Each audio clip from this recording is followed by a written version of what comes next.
Hey everyone, it's Atlas Forge here, and I'm making a new up-to-date Forgotten Adventures Nexus module how-to video.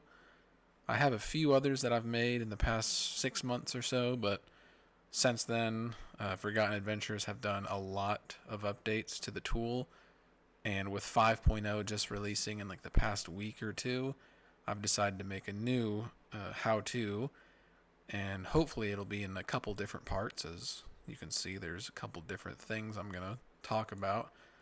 But for this video, just to keep them shorter and more detailed, I'm just going to go one or two areas at a time. And so this one, I'm just going to do textures and assets. Now, textures are probably the easier tool to use, as it's sort of just your standard map making paintbrush or shape brush. And then assets are obviously the assets you'll add on with that. You'll probably use these the most if you're just going to use the tool for basic map making, like standard encounters like forests and rivers and things such as that. And just these two together are pretty powerful. So getting into it, we'll open the Nexus tab on the bottom left. And as you can see, building tool, paths, textures, assets, and tokens.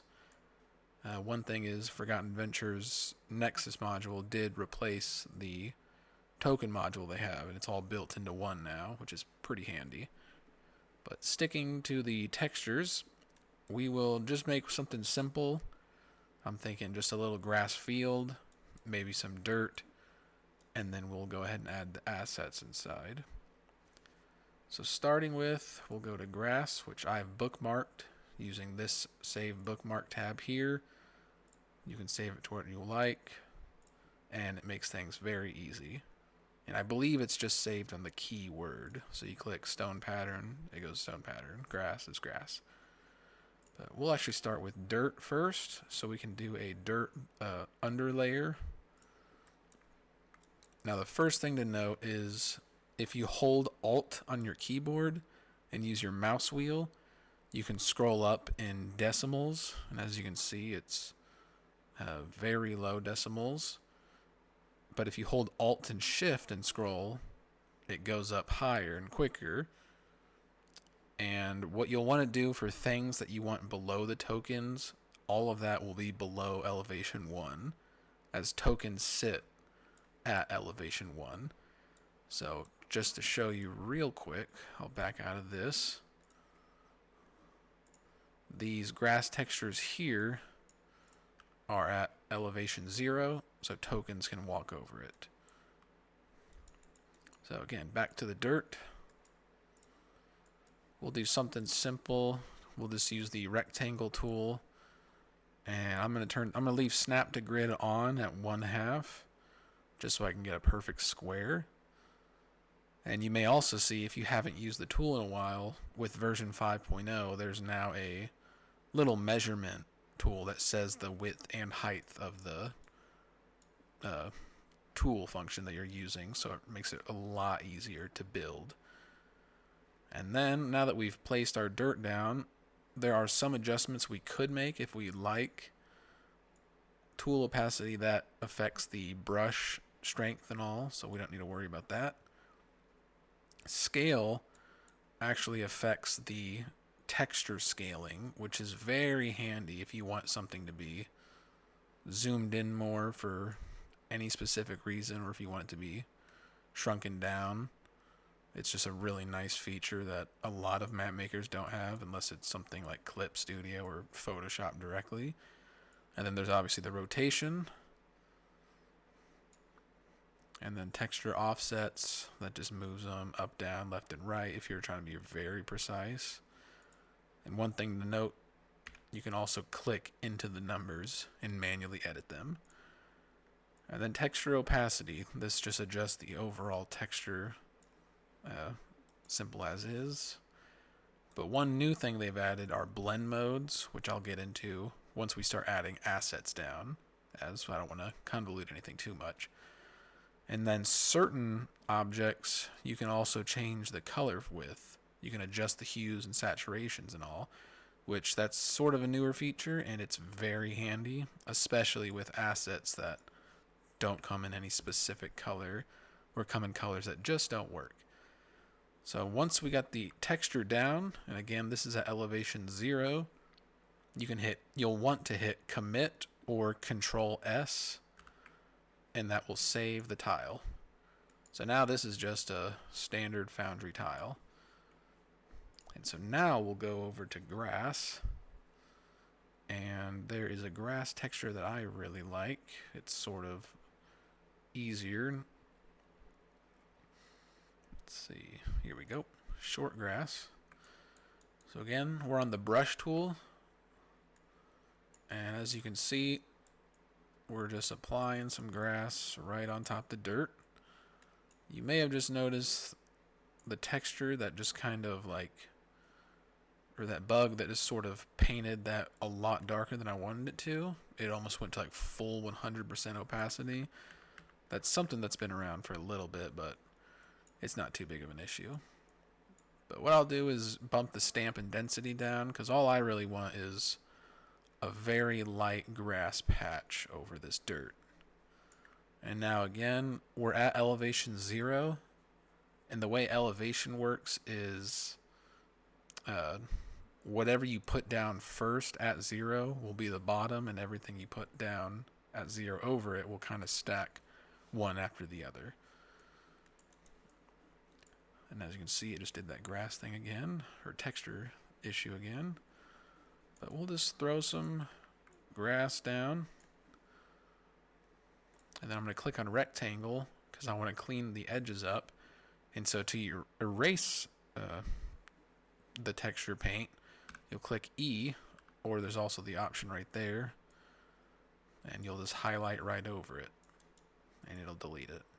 You don't have to use the rectangle tool, you can still use the brush, but I just wanted it to be perfectly straight with the dirt as well.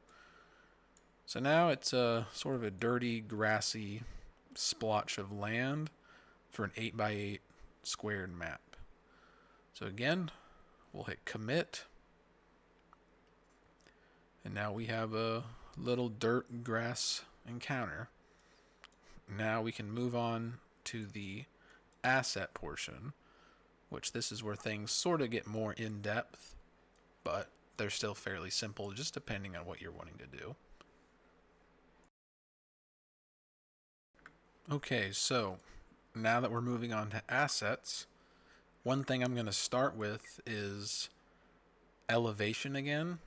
As I spoke with things starting at 0 up to 0.99, those are underneath tokens. So you have a lot of wiggle room to add layers with how many decimals you can do. But the things above the token level, which is, again, 1 for Nexus, those your token can move underneath. So using these tools, you can get very creative with your elevation. And this, to me, is where the immersion can really come into play with your dungeons and your encounter maps, such as this. It just makes it really nice seeing the shadows and the open overlays of the environment actually over the tokens. It just creates another level of immersion to me. So we're going to start, since this is just a blank grass patch, we're just going to do some simple trees and maybe a log. So we'll do, one thing I like to do for my trees is make them simple and just do stumps, and then do an overlayer of the shading. That way you can see what's going on underneath them. I know some people like to actually put the tree canopy, and then they'll go into that tile's settings and set it to fade whenever tokens are underneath it, which is really cool, don't get me wrong, but then it just kind of gets weird. I think just having a shade over everything is a lot nicer and cleaner. So one thing you'll notice here, if you click and shift click, which I believe is pretty common with most tools nowadays, you can select multiple objects at once. And then for scaling and rotation, since we want these to look a little different, there's these randomized icons here. And so it lets you sort of adjust the parameters of how large or small you want things.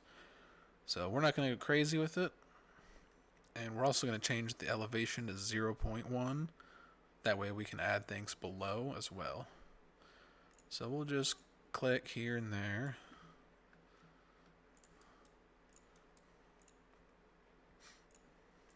Nothing too crazy. And now we'll also get a log.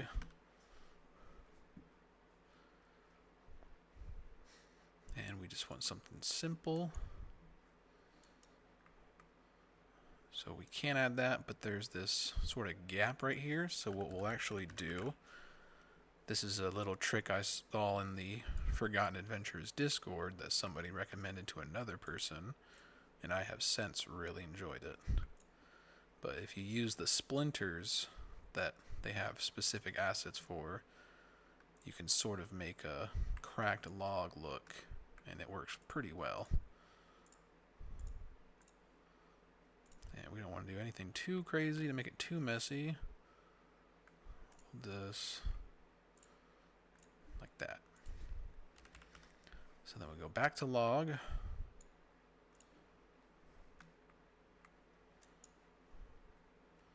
And I do like these mossy logs, but it's the same color. And then we'll go back and enable the shadows. And I like to keep my shadows not super aggressive, but it's really just a artist's decision, I'd say. So there's a log at 0.1. And another thing to note is shadows at the same elevation, they blend into each other very seamlessly. So you can just keep stacking shadows and there's no like weird opacity issue unless you change the elevation. Just very handy. So now we got a fallen log, and now we'll just do some standard plant life. I like to keep my encounter maps kind of clean, just so it's readable. Because a reminder, or not really a reminder, but sort of a what you would call it, an aspect to D&D is that battle maps are always sort of an interpretation of the environment, not the environment itself. But, you know, that's just sort of depends on the person, I'd say. So now we'll just get some standard looking plants. We'll keep these at 0.1 so they can be taller than the logs. Actually, we'll go below for the plants around the logs so they can sort of connect to them easier. These shadows are getting all sorts of changed up on me as well. Here we go. So a couple plants. And then we'll also do some ivy. And just we'll disable the shadows. This way it just looks a little bit cluttered, but not too aggressive. And now what we'll do, and this is where it really makes the tree canopies look better. The first color in your color texture patterns is this solid color. It's always at the top. You can adjust the color for it by clicking the little paint palette and then clicking on it. And so what we're going to do is turn the density up a little bit, but turn the stamp down. And then we're going to turn the opacity very low. And now Shift, Alt, Scroll, we'll go up to 1.5. And we are going to paint the canopy above the map. I'll actually leave the opacity about right there.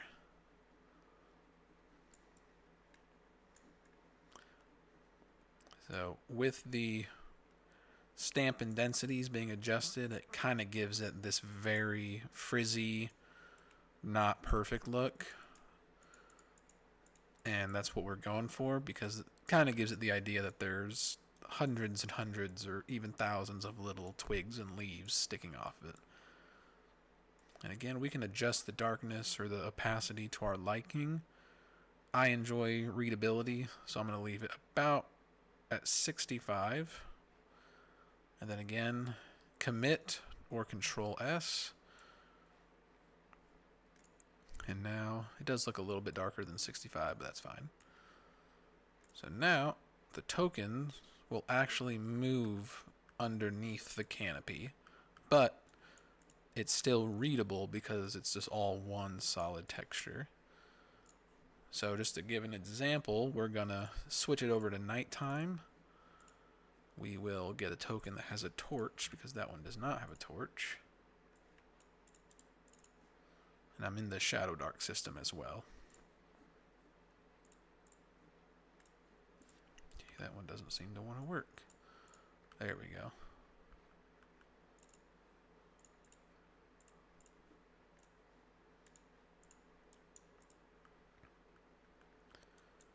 And then we'll also go ahead and wall off the scene just to really trap that light in.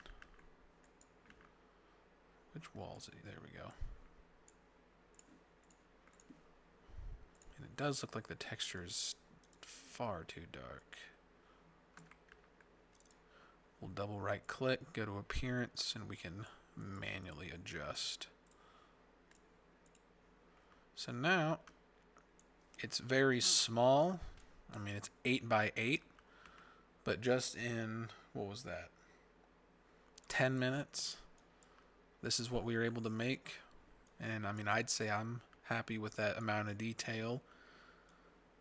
Just something simple, maybe some goblins attack, maybe some skeletons or a giant spider.